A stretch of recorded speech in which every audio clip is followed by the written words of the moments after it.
Conexão FAPEC. Nosso papo é sobre ciência, tecnologia, inovação e empreendedorismo. Olá, pessoal! Sejam bem-vindos ao nosso episódio especial do Conexão FAPEC, o Pode Passar. O Pode Passar foi pensado a partir do lançamento do livro O Texto Dissertativo Argumentativo, Construções e Articulações, uma publicação da editora da Universidade Federal de Mato Grosso do Sul, a UFMS, com apoio da FAPEC, e que tem como público-alvo os estudantes de ensino médio de todo o Brasil. O livro foi lançado recentemente e já pode ser baixado como e-book no site repositório.ufms.br. E por ser um programa especial, teremos mais tempo de conversa acontecendo, viu? Neste primeiro bloco, o papo acontece tete a tete com as escritoras do livro. E já no segundo bloco, elas respondem alguns questionamentos de professores de escolas estaduais de Mato Grosso do Sul que se disponibilizaram em participar do nosso programa, reunindo as dúvidas que mais surgem nas salas de aula do ensino médio. E sem mais delongas, eu apresento agora as duas autoras dessa obra, Eva Mercedes Martins Gomes e Mônica Alvarez Gomes. É um prazer tê-las conosco. Sejam bem-vindas. Obrigada à FAPEC pelo convite. Agradeço o convite e acho que é importante isso daí para a gente esclarecer a que viemos. Verdade. Professoras, para começar, eu gostaria que vocês comentassem um pouco mais a fundo sobre a publicação. A gente sabe que o livro tem a intenção de ajudar os alunos que vão prestar o vestibular. E eu gostaria de saber, então, um pouquinho do histórico, né? Quando vocês começaram a construir esse material. Contem para nós, por favor.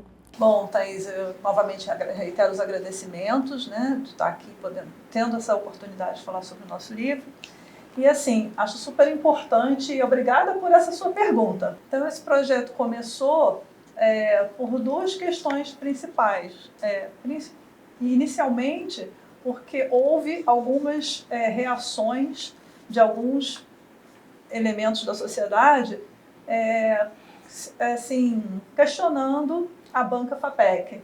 Então, esse foi um dos motivos pelos quais nós nos interessamos por esse assunto e fomos a fundo ver como era o funcionamento, como é a engrenagem, né, das bancas de correção de redações, né, conduzidas pela FAPEC.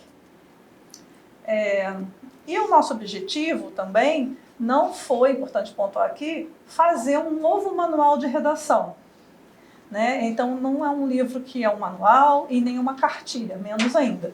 É muito mais um apoio para o candidato e também um apoio aos documentos oficiais, que são o edital e o manual do candidato, o edital do concurso e o manual do candidato. Então, tem muito mais o objetivo de rever os critérios, repassar pontos desse processo seletivo e não se tornar um manual. E tem a nossa trajetória também acadêmica, né? Porque eu vou falar por mim e a Eva já fala sobre ela. Porque sempre estive na área da linguística textual, da análise do discurso, sempre, logo no início de carreira, assim que eu já estava no mestrado em língua portuguesa na UFRJ, eu já participei de banca de correção dos vestibulares da UFRJ por várias edições. Participei do primeiro Enem, que agora faz 25 anos, né? Então, tem uma trajetória de revisão de textos, de professora de argumentação jurídica. Então, esse é um assunto que me interessa. E tem um projeto que se encerra no que vem sobre redação, né? Que se chama Redação em Cena. Então, toda essa trajetória acadêmica também, né, me levou a querer investigar esse processo. Hoje eu sou aposentada, estou aposentada, né? Mas antes eu já trabalhava com isso, tanto que o mestrado eu fiz na área de linguística. E trabalhei, como muitas pessoas podem lembrar, com o bicho, lembram do bicho de 7 cabeças? O bicho 1 e o bicho 2, que foi escrito quando a universidade fazia o próprio vestibular, antes de ela retomar. Então, eu trabalhei com outras professoras, como a professora Rita Limberg, a professora Gláucia, a professora Maria Emília, que faleceu há pouco tempo, né? Então, todas pessoas da área. E interessante também frisar que essa parte em que as pessoas questionam e cobram a correção das redações e cobram, às vezes, bastante forte, esclarecer que é preciso ler os editais e ver os combinados que tem ali dos critérios que vão ser cobrados para que a pessoa tenha êxito, o aluno tenha êxito, o professor também. E isso, depois eu encontrei a professora Mônica, a gente encontrou nesses eventos aí de estudos, e a FAPEC se interessou também em investir, né, nessa área aí, porque ela tem essa responsabilidade, e achamos interessante, enveredamos por esse caminho. Muito legal conhecer um pouquinho da trajetória de vocês. Então vamos para o nosso tema central desse material, que é o texto dissertativo argumentativo. O que configura um texto dissertativo argumentativo e por que ele é tão cabeludo? Fala para nós. Ou não é, né? O que é dissertar? Expor as nossas ideias. Então, ao expormos as nossas ideias, a gente tem que argumentar, porque cada um de nós tem um pensamento, uma tese a respeito dos assuntos, dos temas. E os concursos, tanto públicos, particulares e vestibulares, eles trabalham com o texto, com a redação. E você precisa dissertar e precisa argumentar para colocar a sua tese em jogo.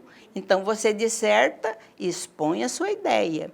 E depois você argumenta para convencer que a sua verdade é válida.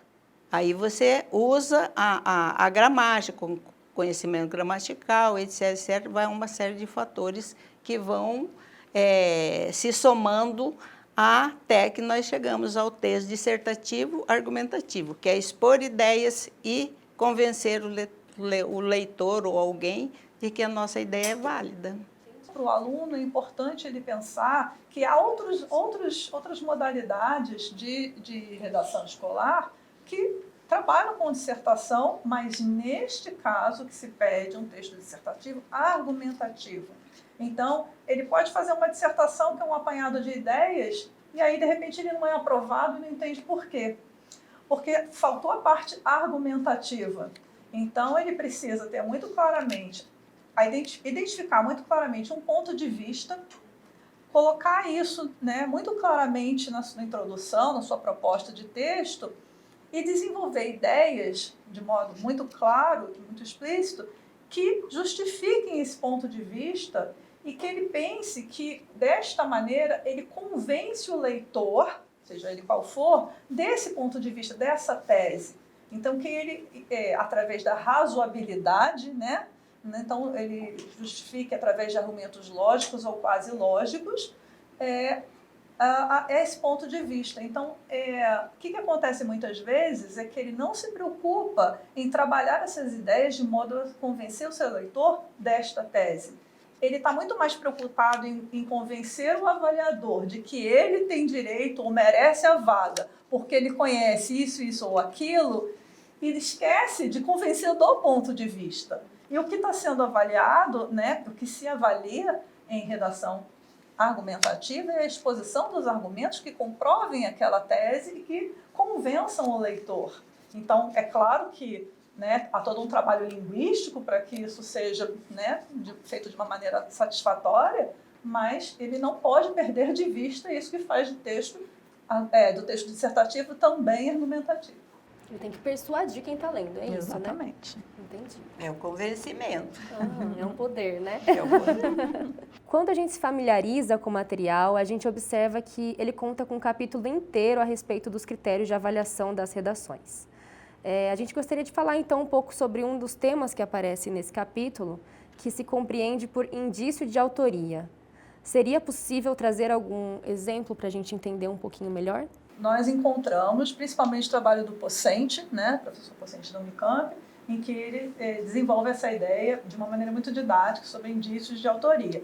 E também, esse é um critério que é muito avaliado no Enem, né, Eva? Então, os alunos devem ter acesso a muito material que tratam desse conceito, porque o Enem, né, com seu escopo nacional, né, um exame nacional, e né, muito mais famoso e há muito mais gente trabalhando, né, explicando sobre a redação do Enem. Então, acho que os alunos estão bem já familiarizados com esse conceito. E assim, voltando ao professor Pocente, ele fala basicamente que originalidade é algo difícil de se, né, atingir, mas singularidade não, está disponível para todo mundo. Então, são aquelas questões individuais e a singularidade do indivíduo ali no discurso. É ele se colocar, é o modo peculiar pelo qual ele consegue se colocar no seu texto, né? Claro, ele tem que ter verdade naquilo para que esse indício de autoria flua, né? Então, também conta a questão do estilo, um trabalho também com a linguagem. Né? Então, só para você ter, né, para atender a essa sua questão do exemplo, eu vou pedir permissão para vocês para ler um trechinho, para, né, cumprir essa sua demanda, um trechinho de uma redação nota 1000, que nós temos autorização para publicar, né, essa redação, inclusive estão no livro. Né? Então, essa redação, assim, falando muito resumidamente, muito assim, rapidamente, foi sobre o tema da importância do grito da independência no século XIX e no século XXI. Né? Então, o aluno diz assim: é impossível falar sobre o grito do Ipiranga sem trazer à baila o famoso quadro de Pedro Américo, obra de arte que descreve uma cena épica e cativante. Contudo, tal obra não é fiel ao fato histórico com o qual se relaciona, visto que a real proclamação da independência ocorreu enquanto o imperador Dom Pedro I sofria uma crise de diarreia, sem ginetes brancos ou espadas erguidas. Nesse sentido, mesmo que o quadro difira dos fatos, a importância e o significado de tal episódio para a história nacional seguem imaculados para o Brasil, tornando o evento digno de reconhecimento e respeito. Então, veja que aqui ele mostra repertório próprio, ele mostra que conhece a autoria do quadro clássico da independência do Brasil, que é do Pedro Américo. Ele mostra que ele se coloca aqui de uma maneira até madura quando ele diz que a imagem descrita no quadro, né, remete para uma cena épica e cativante. Então, ele se coloca, claro, mantendo, né, o padrão culto da língua, né, aquele apagamento do sujeito usando a terceira pessoa, né, mas ele consegue se colocar. Nós percebemos aqui como ele se relaciona com esse assunto, né, e fala também da situação, né, do Dom Pedro I, no momento da chegada da carta da Leopoldina, e que ele não estava bem. E fala que, apesar disso, os fatos, né, apesar dos fatos serem diferentes, o episódio continua sendo, né, imaculado, digno de reconhecimento e respeito. Então, são questões peculiares da visão dele que são perceptíveis no texto. Há muitos outros exemplos aqui, eu acho que eu não vou ficar lendo para não ficar cansando vocês, né? Está muito bem explicado com esse trecho aí. Porque você vê quando ele mostra em digitoria, quando ele se coloca ali, que ele coloca um fato que poucos conhecem, que não está ali nos livros de história. Então, ele coloca a história, como você aprendeu, mas se coloca também com outra informação a que ele teve acesso. Então, indício de autoria, ele se colocou lá no texto dele. E existe alguma maneira de determinar se efetivamente uma citação encontra-se descontextualizada no texto da redação? Com 29 anos de sala de aula, eu lamento dizer que até no nível superior nós encontramos alunos que, né, colocam citações descontextualizadas em seus trabalhos e monografias, e isso dá um trabalho danado. Então, na redação, mais ainda, né, acontece muito. Então, são citações que não se coadunam com nada no texto. Ele põe uma citação diferente a cada parágrafo e não liga aquilo com nada. Né? Parece que ele é uma máquina de expor citações e esquece que não faz o menor sentido aquela citação ali solta e que não é aproveitável para nada. Então, a citação ela tem que ser útil. Ela tem que dizer alguma coisa que realmente contribua com o texto e ele tem que explicitar isso. é um trabalho próprio da redação de concurso vestibular ou qualquer outro concurso que peça uma redação dissertativa argumentativa. Ele não pode simplesmente citar para demonstrar conhecimento, mas aí a gente tem a impressão de que o aluno decorou 357 citações, então ele tem que usar pelo menos uma em cada parágrafo e fica uma coisa assim terrível. Mas mesmo uma, sem contextualização, sem aproveitamento, sem ligação com o tema, sem ligação explícita com o que ele quer dizer, mostrando o ganho, né? Por que aquela citação? Qual é o ganho de trazer aquilo para o texto? Ele acaba sendo prejudicado se isso não acontece. Por exemplo, se eu vou falar sobre os índios, né? Como foi um tema aí que falou do índio em Mato Grosso do Sul, se eu não me engano, foi da UEMS, né? O tema. E aí o candidato joga lá o Paulo Freire ou o Hobbes, né? Como para dar um respaldo para a argumentação dele. Mas se ele não contextualiza, não se volta para aquela parte por exemplo, o Paulo Freire fala sobre a educação, né?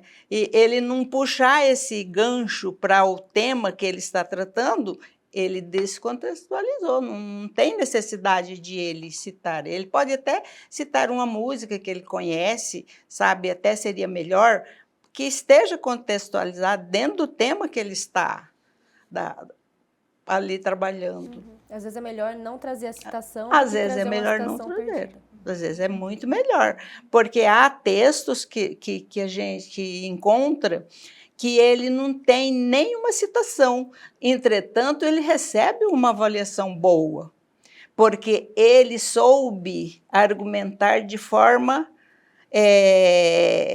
a convencer das ideias dele, de que a ideia dele é válida para aquele tema.